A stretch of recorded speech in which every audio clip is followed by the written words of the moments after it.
Hi and welcome to Squizz.com, the connected marketplace. Today we'll be looking at the changes made to the Squizz.com connector software in the 1.17 release. Squizz.com is a free piece of software developed by us that allows a business to connect any of its business software, databases, spreadsheets, or files storing data into the Squizz.com and Todex platforms, allowing businesses to save and make more money by automating data management and transfer between its systems and other customer and supplier systems. Now you understand what the connector can do, let's look at the changes made to the connector in the 1.17 release. This release adds a new feature into the connector's application called Adaptor Presets. To give you a refresher, the connector has a thing called adapters, and adapters are able to translate data from one or multiple sets of system into the e-commerce standards that allows the data then to be uploaded and downloaded into the Squizz.com and Todex platforms. There are a number of different types of adapters that exist within the connector software, and most of these adapters are configured to be able to read and write data from a specific system, such as we have in the list that is shown here. However, one of those adapters, called the generic adapter, is not configured to read or write into one specific system. Instead, it can be configured to connect to multiple different systems that support storing their data in different formats, including in Microsoft SQL Server database formats, ODBC compatible databases, e-commerce standardized web services, CSV spreadsheet files, JSON or XML web services and files, or SQLite databases. So we can use any of these data source types in order to read and write data from the different business systems that support their data in the formats that are displayed here. So it gives you an idea of what the generic adapter can do. And the new feature that we've added into the connector is called Adaptor Presets. Adaptor Presets, we have the ability to save all the configurations, the properties, data sources, data exports, and data imports that have been saved against the generic adapter to an adapter preset file. This adapter preset file can then be copied across and shared around to different computers where the connector is installed, and the preset file can be loaded back into the connector with all the same configurations set up for a generic adapter. When an adapter preset is loaded, it will load back all the configured data sources into the adapter, as well updating the properties and the data exports and data imports that were previously configured for the preset when it was previously saved. Adaptor Presets provides a number of benefits. It allows the configuration of the generic adapter to be saved to a file and exported or backed up to other computers. It allows generic adapters to be quickly set up based on previous configurations. It allows generic adapters to be set up based on well-known configurations for specific systems and data sources that the generic adapter can handle. It reduces the errors and time in setting up generic adapters. It allows knowledge to be shared on the adapter configured in known ways. And it allows third parties to tailor adapter configurations for their supported software and share these configurations to their clientele. So the adapter presets has quite a number of benefits that can then be highly leveraged to allow a business to connect its systems to its customer and supplier systems much more easily, allowing data transfer to be automated. So let's have a look at this in action. In this connector installation, I have 4 generic adapters that have been set up, and one of those adapters is for this company called the Donut Factory. So if we click on the settings button for that generic adapter, and we go into the generic adapter settings window, we can see that there is an additional section at the top here where we can view a list of adapter presets, as well as we can load, add, create, or remove adapter presets within a generic adapter. So in my example here, I've already previously configured the generic adapter to be able to read data from CSV spreadsheet files, as well as to be able to read data from a dataset file. So if we look at this example where we have a CSV spreadsheet file data source set up, it is looking at a directory on my computer. And in that directory, I have a series of different spreadsheet files that contain a number of pieces of different data. So if I click and open the product CSV file, in this spreadsheet application here, we have a number of rows which specifies a number of different products that this donut factory buys and sells. In this case, it is a number of different donuts and a number of different buns. Now if we go back into the generic adapter, it has been configured to be able to read from the product CSV file, find all the different pieces of data that are available in that file, and then export that out to the Squizz.com and Todex platforms or into a dataset file. And we've done that for not just products, I've done that for makes, models, and many different types of data that this company uses in order to sell online. So I've configured the generic adapter to be able to read from many different types of data that is available across these CSV files. Now I might want to save the configurations of this adapter to a preset file, so that way I can then load it into another connector. So if we do that, I would click on the create button. That will then bring up the adapter preset window where we can give this configuration of this generic adapter a preset. So we can give it a well-known name that allows it to be easily identified. We can put in a custom description that explains what this does. So this preset finds, reads, and exports different types of product data stored across multiple spreadsheets, as well as in datasets. So when we create a preset, it's going to generate a preset file. So we need to specify a location where that's going to be stored on our computer. So click on the Browse button, and that opens the save dialog, and I'm just going to save it to this temp directory. We can give this adapters preset a file name. So I'll call this file the CSV adapter preset file, and it has the JSON extension. So this preset file is saved as a JavaScript object notation file format, which is a human readable text format. So we click on the save button, and then that will put the path to where that preset file is to be saved, and then we can specify data hooks. So I'll go into data hooks later, but for now all we need to do is press the save button.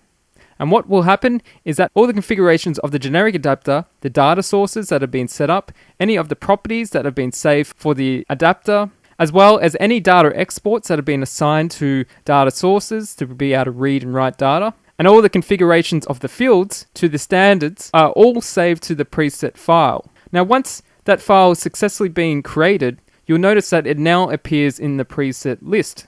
So what we can do is we can now load this preset, all the configurations in this generic adapter, across into the same generic adapter or into another generic adapter or into another connector installed on another computer.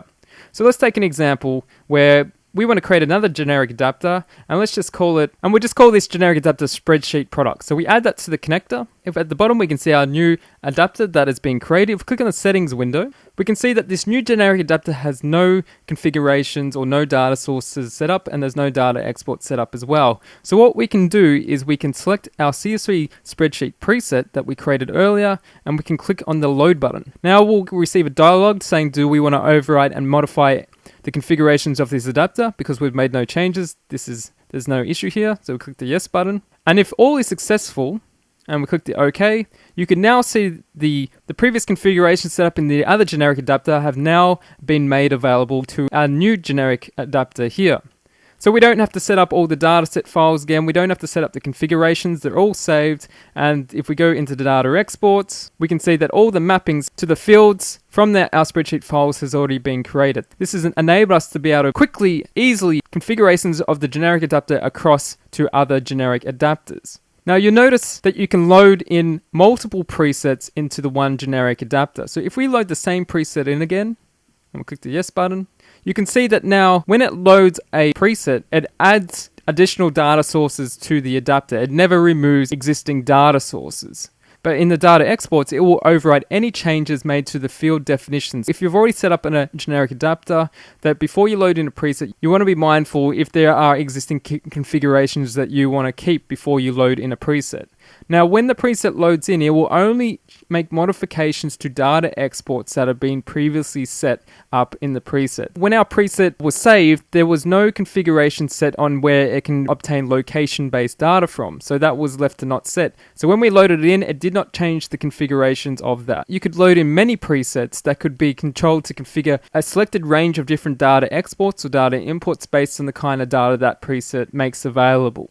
So the other part to the presets is that if we were on another computer, we may want to add a preset file that we saved when creating it into the connector. So that's when we got the add button. So if we click on the add button, I've got a second preset file that I may have copied across from another computer or another machine here called CSV Adaptor Preset 2. So if I click on the open button, the connector application will then check and verify that preset file is okay. And if it is, then it will add it to the list of presets. Now in this example, I've kept the name of the preset the same, so that's why we're seeing a duplication here. But if I had changed the name of the preset, then its name would appear there in a different format. So then once we've added it to the list, then we can load up the preset, save its configurations to this adapter.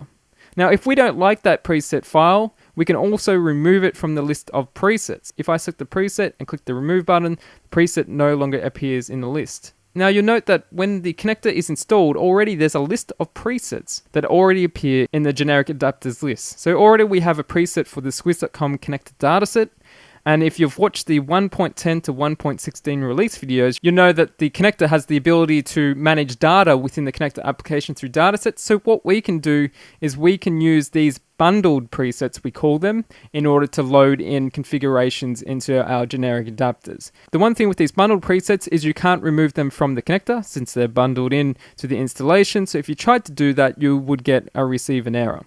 So this shows you how you can create an adapter preset containing all the configurations, properties, data import and data export mappings from a generic adapter and save it to a file on the computer. You can then pass that file across to other connectors and add that preset back into a connector instance by clicking on the add button. And then in both cases, once the preset appears in the presets list, you can then load the configurations of those presets into a generic adapter. And if you no longer need those preset files, you can remove them from the adapter. Note that removing them will not delete them from the file system, it will just take them out of the list that appears here. There's another part that we've added to the presets when creating them is that we have the ability to set up preset data hooks. So if we go back to our original connector, which we set up for the Donut Factory, and we created our preset from, we have the ability in any of the settings of the adapter, as well as within any of the settings of the data sources, as well as within any of the custom data field definitions, the ability to add preset data hooks. So what are preset data hooks? Well, let's take an example. We've got an export that reads product data from a CSV spreadsheet file and then exports it out into systems. Now, we may not know the exact name of the spreadsheet file that stores that product data when a preset is being implemented. So what we can introduce here is a preset data hook. And so the data hook is represented by two angled opening brackets, then preset's data hook name. So let's just call this the product CSV file name. And then we put in two closing angled brackets. We'll save that setting. This shows you an example of the format of a preset data hook. Now we can use that same format for not just products. We can say go into the maker's data export and we can do the same thing, but we'll give this preset data hook a different name. We'll call it makers and we'll save its setting. So we now have two preset data hooks that we've added. Now once we want to create a preset for this generic adapter and click on the create button, you'll now see that those two data hooks now appear in the adapter preset form. So the connector application is able to find any locations where these preset data hooks have been found and it will add them to the list here. Then we can set up labels for those hooks and then we can also put it in descriptions of those hooks. So we'll create a new preset and we'll call it CSV Adapter Preset 3. We'll save that with a different file name on the file system. And so in these hooks, when users load back the preset, they will be asked to set up values for each of these different hooks. So we can give these hooks a more meaningful name that users might be able to better understand. We'll give these preset data hooks better names that users will be more easily to understand. The default value is when the user sees when the loads in the preset form, what is the text that will be displayed in these data hooks that will be embedded. What kind of data type? So if you wanted the values that the user sets for these data hooks to be encoded or escaped or set as a number or a decimal, you can set the data type that text should be interpreted as. So we'll just leave that text for now. And we can set up a description of what this data hook is. So in the description, we might put a much more meaningful guide to help people understand what values they should set into these data hooks. So in our example description here, this maker CSV file name, this hook it should have a value that sets the name of the CSV file that stores a list of manufacturers. And we can do the same for the description of the products there. Once we've configured our preset data hooks, click on the save button. Preset will once again be added to the presets list. And if we create a new generic adapter, so we'll just call it spreadsheet products 2. In our new generic adapter that we've set up, click on the settings button. Now when we load in our new preset that we just created and click on the load button and click that we want to allow that to happen, you can now see that there's a new window that appears called the Adapter Preset Data Hook Settings. So this is when the user has to set up the values of those settings that we just defined in the adapter preset based on the types of hooks that they are. In our data that we've set up, our spreadsheet data, the name of our spreadsheet file may not be called makes, it may be called manufacturers. So the user just has to put in the word manufacturers because that's the name of their CSV file, and they might not call their product CSV file, the products, they may call it inventory. So they just need to put the name there. Now when the user clicks on the Save Settings button, all the adapters configurations will get loaded again, And now if we then go into the data exports and go into the maker's data export, you'll see that the name of the data hook that was originally saved in the preset has been changed to be the value that the user set in the data hook when they loaded in that preset. This allows us to put in these data hooks into many different locations that allow a preset to be further customized based on whatever configurations are required for where the data needs to be read and written from. So if we take this same example and we look at the presets that we have available, if we load the Squizz.com connector dataset and click the load button, it has one preset data hook that needs us to specify where the data set that you want to load into this generic adapter is found. So when I load in this preset, I just need to put in the path to where the data set that may have been previously created into this setting. And when I click the save button setting, when that preset gets loaded, that data hook setting will be placed into the SQLite database file path. So this means anytime you want to configure generic adapters to be able to export data out of a dataset, we just need to put in the path to where the dataset is located. And then when this preset's loaded, it will automatically configure each of the data exports that are supported by the datasets with all the fields and all the names of the fields of the database table names that have been set up in a dataset SQLite database file. And we have another example with another preset called the Squizz.com API that allows us to get supplier organization product data and configure generic adapter to be able to get that from the Squizz.com API. So if we loaded that adapter, in its preset data hook settings, it asks for a number of different configurations in order to be able to set up the generic adapter to be able to read product data from the Squizz.com API. So we need to put in an API key, an API password. We need to put in the ID of the organization that we're wishing to access the API with, and then we need to put in the ID of the supplier organization. So you can see that these settings, these configurations for the adapters presets can be changed based on the data hooks that you come up with when you're saving your presets. So it allows for almost limitless flexibility on the settings that you can specify on the systems where you're wanting to retrieve data from. So in our example, here's the settings that we define for connecting to the Squizz.com, but if we're connecting, say, to Xero's accounting software, we could define hooks that are specific to the JSON or XML data source that be able to retrieve data from that system's API, or from Microsoft's Adaptor software, which may use an SQL server or an API request to get data from that system. So then we could tailor the data hooks there. So that gives you an example how you can save configurations of a generic adapter to adapter presets. We can have those preset files saved to the file system in the JSON text file format. We can then add those files back into a connector, clicking the add button, and then we can load the configurations of those adapter presets into existing generic adapters that have been set up. Over time, we will most likely add more bundled presets to this list as we know how to configure the generic adapter to work with more systems, and that will allow you then to be able to set up the connector to be able to talk to many different systems that are available, and you yourself can create your own presets and then pass them around to the connector installations where you can configure it in the ways which are specific to the type of software that you interact with and know the most. If you want to find out more information about the generic adapter or the connector in general, go to the squizz.com/docs/connector webpage. If you scroll down to the generic adapter, a section that has been added called Adaptor Presets, which goes into more information about what adapter presets are, the format of what preset data hooks look like, as well as the steps in order to be able to do what has just been shown here, to be able to create, add, load, and remove presets from the connector application.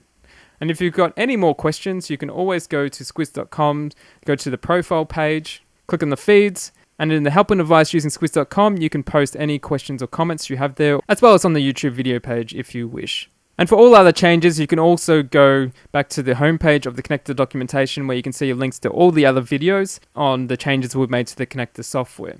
Also, feel free to subscribe to the Squizz.com YouTube channel to receive future information about releases we make to the connector software. And as always, thanks for taking the time to listen. Until next time, have fun with the connector.